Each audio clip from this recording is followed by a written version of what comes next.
دوست نہیں رکھتا۔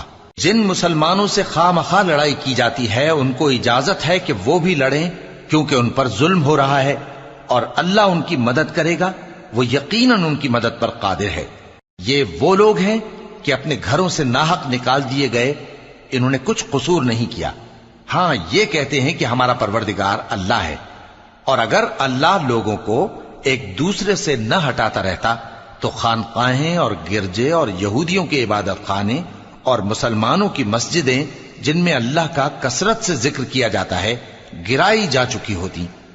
اور جو شخص اللہ کی مدد کرتا ہے اللہ اس کی ضرور مدد کرتا ہے، بے شک اللہ توانا ہے، غالب ہے۔ یہ وہ لوگ ہیں کہ اگر ہم ان کو ملک میں حکومت دے دیں تو نماز قائم کریں اور زکوٰۃ ادا کریں اور نیک کام کرنے کا حکم دیں اور برے کاموں سے منع کریں، اور سب کاموں کا انجام اللہ ہی کے اختیار میں ہے۔